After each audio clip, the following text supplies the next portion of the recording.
کہ جب ایک شریر اور بری روح جو کہ دنیا کو یولو کے سلوگن پہ گزارتی تھی، یو اونلی لیو ونس، 4 دن کی جوانی ہے، عیاشی کر لو، اور کبھی نماز کی طرف نہیں گئے، کبھی اللہ تعالیٰ کے دین کو اپنایا ہی نہیں، ہمیشہ دور دور رہے، کہا کہ یار دیکھی جائے گی جب موت آئے گی، اور اسی طرح مر گئے اس حالت میں اور توبہ نہ کی، تو ایسی انسان کے بارے میں کیا کہا جائے گا جب فرشتے آئیں گے with dark and horrible faces؟ اللہ تعالیٰ کے جو فرشتے ہیں نا وہ بہت خوبصورت بھی ہیں اور بہت شدید اور عذاب والے بھی ہیں. جو جہنم کا فرشتہ ہے مالک، وہ آج تک مسکرایا نہیں ہے. شدید اور غلیظ مینز ہارش. یہ غلیظ عربی والا غلیظ ہے، harsh on people. Angels will come with dark faces, black faces, and they'll sit as far as this person can see. اور پھر ملک الموت آئیں گے، کے پاس بیٹھیں گے اور اس شخص کو بولیں گے یا ایھا النفس الخبیثہ، اے خبیث روح، اخرجی الی سکرۃ من اللہ وغضب، نکل اپنے رب کے غضب اور اس کے ٹارچر کی طرف، اس کے عذاب کی طرف. تو یہ روح نہیں نکلے گی، بھاگے گی، جسم میں چھپے گی، تو وہ گھس کے اس کو نکالے گا. جیسے کہ ایک کاٹن کو، گیلی کاٹن کو ایک ایسے جھاڑی دار اس پہ لپیٹ دیا جائے اور پھر اسے کھینچا جائے، یا ایک ریشم کے کپڑے کو کانٹے دار جھاڑی پہ پھینک دیا جائے اور اس کو پل کیا جائے زور سے، وہ پھٹ کے نکلتی ہے. تو اس طرح سے ملک الموت اس کی روح کو نکالے گا، tearing all his nerves and muscles. اللہ مستعان. اللہم لا تجعلنا منہم، اللہم لا تجعلنا منہم، یا اللہ ہمیں ان لوگوں میں سے مت بنانا. تو اس کو پھر کیا کیا جائے گا؟ اس کو آگ کا لباس پہنایا جائے گا، آگ کا لباس جو کہ جہنم کا ہوگا، جو کہ کفن ہوگا آگ کا، اور اس کو اوپر لے جایا جائے گا آسمان کی طرف. اور اس کے آسمان دنیا کی طرف جانے سے تمام آسمان میں بدبو پھیل جائے گی، اور اینجلز اس کو برے ناموں سے پکاریں گے اور کہیں گے کون ہے یہ شخص؟ اللہ مستعان. لا الہ الا اللہ. کہا جائے گا کہ یہ فلاں بن فلاں ہے. اللہ تعالیٰ ہمارا نام کبھی بھی ان لوگوں میں سے نہ شامل کرے، کبھی بھی ان لوگ، اللہ اگر ہمارا نام ان لوگوں میں سے ہے تو اس نام کو مٹا دے اور ہمیں نیک لوگوں میں سے لکھ دے. تو اس شخص کو اوپر لے جائے گا and the angels will call him with the worst of his names، جو کہ اس دنیا میں اس کے برے برے نام پکارے گئے تھے. اور پھر آسمان دنیا کی طرف جایا جائے گا، فرسٹ ہیون جہاں ختم ہوگا، ناک کیا جائے گا، پوچھا جائے گا کون ہے؟ کہے گا یہ فلاں بن فلاں ہے. کہے گا اس کے لیے اجازت نہیں ہے، اس کے لیے پرمیشن نہیں ہے. اس کے اعمال نامے کو لے کے سجین میں رکھ دیا جائے گا، اور سجین وہ جگہ ہے جہاں پہ بدترین لوگوں کے، گناہ گاروں کے اعمال نامے ہیں. فرعون، قارون، حامان، شداد، ابلیس، برے لوگ، برے انسان، برے جنات. اللہ تعالیٰ ہمارے اعمال نامے کو کبھی بھی اس جگہ پہ نہ لے کے آئے.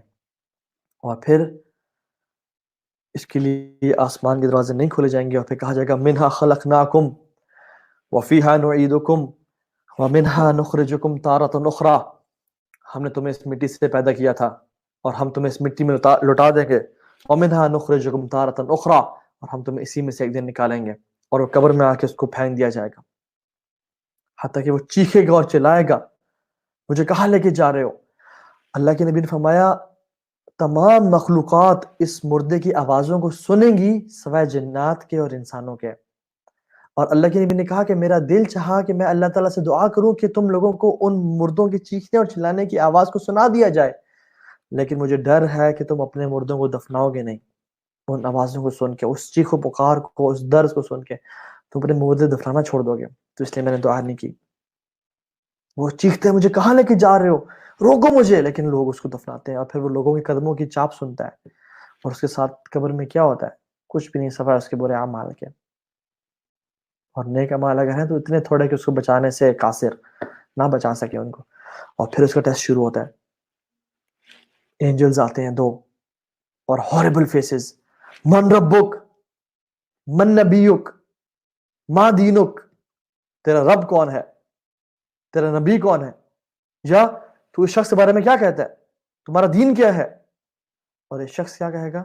حدیث کے الفاظ ہیں ہاں ہاں لا ادری، ہاں ہاں I don't know، مجھے نہیں پتا. تو پھر سے دوبارہ پوچھیں گے کہ تم کیا کیا کرتے تھے اس دنیا میں. He will be silent and he'll not be able to answer. پوچھیں گے, چیخیں گے, من ربک, تیرا رب کون ہے, تیرا نبی کون ہے, تیرا دین کیا ہے؟ اور وہ کہے گا ہاں ہاں لا ادری. اس کو اپنی بات پہ یقین نہیں ہوگا, جیسے کنفیوزڈ آنسر ہوگا. ایک اور روایت میں آتا ہے کہے گا کہ میں نے سنا تھا کہ لوگ ان شخص کو محمد کہا کرتے تھے صلی اللہ علیہ وسلم, لیکن اللہ تعالیٰ wants a confident reply from you. صرف اسی کا آئے گا جس کو اللہ تعالیٰ یثبت اللہ الذین آمنوا, جن کو اللہ تعالیٰ اسٹیڈ فاسٹنس دیں گے, جن کے قدموں کو جما کے رکھیں گے. اور پھر آسمان سے اللہ تعالیٰ پکاریں گے میرے بندے نے جھوٹ بولا. جھوٹ کیا بولا؟ کہ وہ جواب نہیں دے سکا, تو اس کے بستر کو آگ کا بستر بنا دیا جائے, اس کے لیے جہنم کی کھڑکی کو کھول دیا جائے, تو اس کے لیے عذاب شروع ہو جائیں گے. اس کے بستر کو آگ کا بستر بنا دیا جائے گا, اس کے لیے جہنم کی کھڑکی کھول دی جائے گی جہاں پہ وہ اپنا ٹھکانہ دیکھ رہا ہوگا. اس پہ سانپ اور بچھو مسلط کیے جائیں گے. اس کو قبر سکویز کرے گی, اور اتنا سکویز کرے گی کہ یہ جو دو ربز ہیں, اللہ کے نبی صلی اللہ علیہ وسلم ایک دفعہ ممبر پہ کھڑے ہوئے تھے اور فرمایا کہ اپنے دونوں انگلیوں کو ایسے کیا کہ حتیٰ کہ انسان کی ربز اور پسلیاں آپس میں ایسے آ کے مل جائیں گی, وہ اتنا سکویز کرے گی. جو جہنم کا بچھو ہے, اگر ہم اسی کی بات کریں, صرف اس کا جو ایک دانت ہے, ایک دانت وہ پام ٹری کے سائز کے برابر ہے, کھجور کے درخت کے سائز کے برابر. اس پہ عذاب شروع ہو جائے گا, چاہے وہ بہت مالدار تھا, چاہے وہ اس کے بہت سارے فالوورز تھے, چاہے وہ بہت اچھا بولتا تھا لیکن اعمال نہیں تھے اس کے, وہ دکھ دیا کرتا تھا لوگوں کو, وہ جھوٹ بولتا تھا, وہ سود کھاتا تھا, وہ اللہ کے اس کے رسول سے جنگ کرتا تھا, اس نے نماز نہیں پڑھی, وہ حی علی الفلاح, حی علی الصلاح کی آواز سن کے کہتا تھا کہ تم پڑھ لو مولوی صاحب, تم مولوی ہو, تم پڑھ لو, میں مولوی نہیں ہوں. نماز تو جی وہ پڑھیں جو غریب ہیں, مجھے تو اللہ نے پہلے بہت مال دیا جی. اللہ اکبر. تو اس شخص کے لیے عذاب کھول دیا جائے گا.